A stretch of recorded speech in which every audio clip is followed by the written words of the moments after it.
eBay propose désormais une sélection de reproductions d'œuvres d'art issues des collections du musée d'Orsay sur sa plateforme. Une initiative qui nous donne donc l'occasion de nous intéresser au marché des multiples dans le monde de l'art. Et Sarah Taïeb, qui est directrice générale d'eBay France, est notre invitée. Merci beaucoup d'être avec nous. Bonjour, merci. Est-ce que vous pouvez nous donner un peu plus de détails sur justement ce partenariat ? Quelle est la réception ? Ça fait un mois donc, que ça a été mis en place. Quelle est la réception auprès du public ? C'est vrai que l'idée d'avoir une reproduction d'une œuvre connue de tous, parfois ça peut faire tiquer. On peut se dire, bon, quel est l'intérêt ? Mais en même temps, c'est chouette d'avoir ça dans son salon. Quelle est la réception jusqu'à présent ? Alors, on est vraiment ravis que le musée d'Orsay ait choisi eBay pour la diffusion, on va dire, à l'international de ces reproductions 3D avec le vendeur Lito qui permet cette technologie-là sur eBay partout dans le monde. L'accueil est excellent depuis un mois parce que je pense qu'encore une fois, il y a une attente de notre public, qui est peut-être un public différent, peut-être un public aussi plus international, qui n'a pas toujours accès à ces œuvres-là et qui va pouvoir acheter en fait un extrait de ces œuvres avec une reproduction tellement fidèle qu'en effet c'est un scan 3D. Donc on a vraiment le sentiment d'avoir l'œuvre chez soi. Beaucoup plus réaliste. Vous parlez d'attente de votre public. Sur votre plateforme, il y a énormément de catégories, énormément d'échanges. Quelle est la place des objets d'art sur votre plateforme ?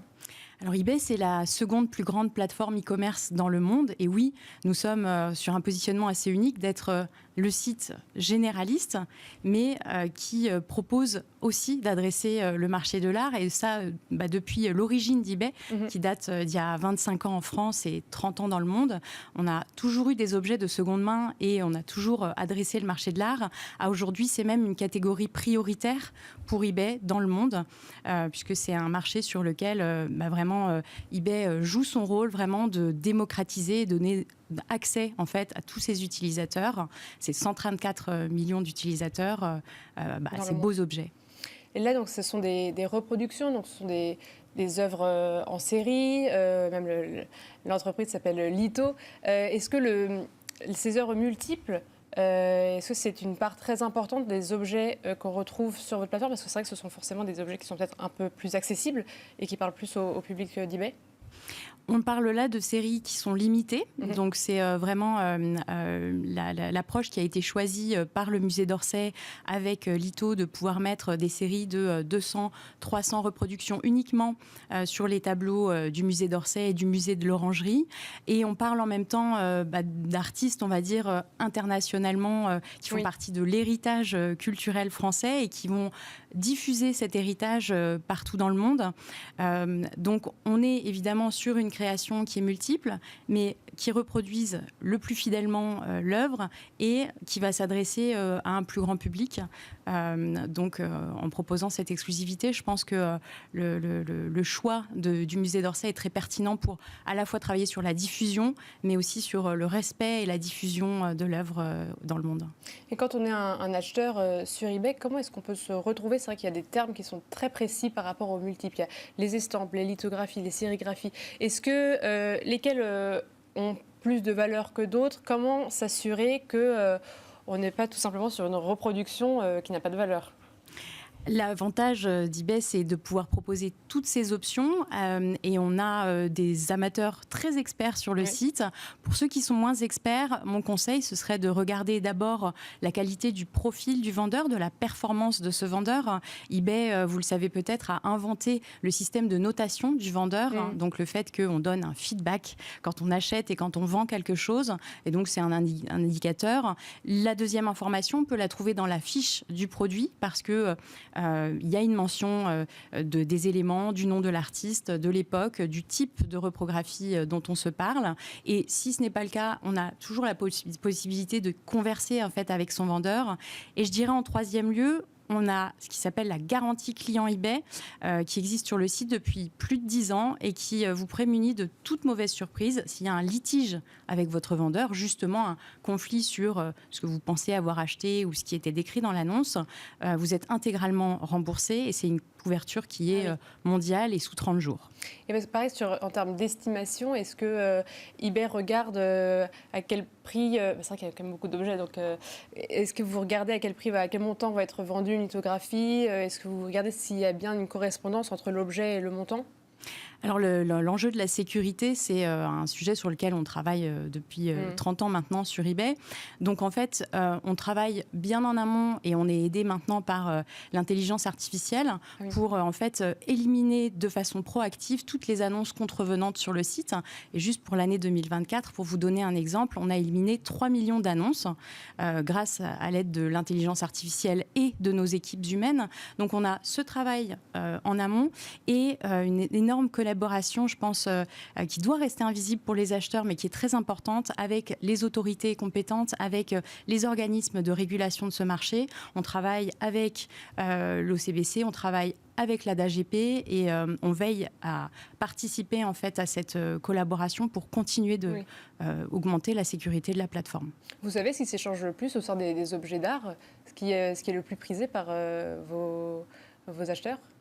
Alors, c'est difficile de vous dire puisqu'on a un catalogue extrêmement large. On adresse vraiment toute l'histoire de l'art. On a tendance à voir sur eBay les tendances qui sont sur le marché. On travaille notamment sur des cahiers de tendances avec Nelly Rodi. Donc, on a évidemment vu l'année dernière les années 70 qui étaient extrêmement fortes dans les différents mots-clés et dans les différentes ventes. Et dans les designers, on voit évidemment toujours une forte corrélation entre les expos et puis les objets ou les recherches qui sont faites en mots-clés sur la plateforme. Alors pour revenir à ce partenariat, donc vous avez fait un partenariat avec le musée d'Orsay cette année. L'année dernière, c'était Perrotin, la galerie d'art. De leur côté, quel est l'intérêt, je dis ça de manière assez directe, quel est leur intérêt de passer par une plateforme comme eBay? C'est et la Galerie Perrotin et le musée d'Orsay qui sont venus vers nous et qui nous ont choisis, et délibérément parce qu'ils reconnaissent la place d'eBay sur le marché de l'art en ligne.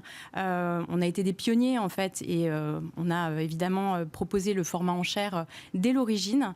Et donc on leur propose d'accéder à un public qu'ils ne touchent pas ou moins naturellement, avec une empreinte internationale. Je vous le disais, on est dans 190 pays, on touche 134 millions d'utilisateurs dans le monde et on a vraiment cette vocation de décloisonner, de rendre accessibles en fait ces objets-là. Je pense que c'était une volonté en fait, notamment de la galerie Perrotin, qui propose en plus des objets qui sont très accessibles, des reprographies, jusqu'à des séries limitées assez récemment de Christiane Poulet. Donc on est vraiment sur un échantillon très variable qui permet à la galerie Perrotin de toucher un public plus vaste qui n'ose pas franchir la porte d'une galerie, qui peut-être n'ose pas rentrer dans une maison d'enchères. Et depuis le Covid, ça a explosé la présence des professionnels sur eBay?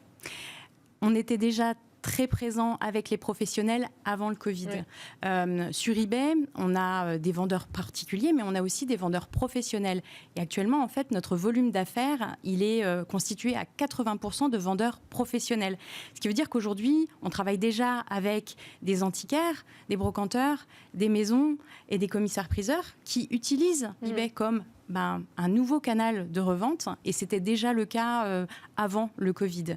Il y a eu une accélération, bien sûr, pendant le Covid. Je pense que clairement, il y a eu un besoin en fait de passer plus rapidement pour certaines maisons et pour certaines entreprises sur le canal Internet. Pour nous, ça a été très progressif et notamment lié au fait que l'opportunité sur eBay, elle est à l'international, quand sur certains réseaux, on va s'adresser à un maillage très local. Est-ce que vous voyez s'il faut une sélection vraiment très précise en fonction de l'acheteur qu'on va retrouver sur eBay? C'est une discussion qu'on a souvent avec eux. Vraiment, les vendeurs sont libres de leur stratégie, évidemment, commerciale sur la plateforme.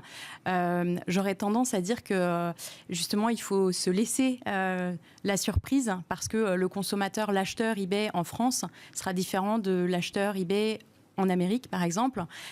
Et donc, on va pouvoir avoir une largeur de catalogue et des ventes potentielles très différentes d'un pays à l'autre. Et vous voyez pas, est-ce que vous avez accès, est-ce que vous voyez la réception, quelles sont les œuvres qui vont attirer le plus ou pas? Est-ce que peut-être que vous leur faites un retour? Alors, on travaille avec eux et ils ont déjà sur la plateforme en fait accès à tous nos outils d'optimisation en termes de mots-clés, d'optimisation de prix et de marketing.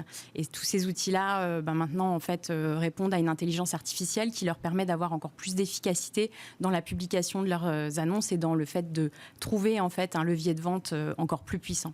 Ah oui, donc là, ça fait depuis combien de temps que vous utilisez l'intelligence artificielle au sein de la plateforme? Alors en fait, nous, ça fait déjà presque 6 ans qu'on fait du machine learning et du deep learning. Et je dirais que sur ces 2 dernières années, on a mis à disposition des vendeurs professionnels en fait des fonctionnalités avancées qui intègrent l'intelligence artificielle. C'est complètement transparent en fait pour le vendeur, mais pour publier une annonce dans 5 à 10 langues, c'est aussi complètement fluide. Et donc ça, c'est évidemment un gain de temps et d'efficacité incroyable. Merci beaucoup Sarah Taïeb. Je rappelle que vous êtes directrice générale d'eBay France. Merci beaucoup d'avoir été avec nous et merci à vous toutes et tous de nous avoir suivis. C'était Art et Marché, édition Week-end.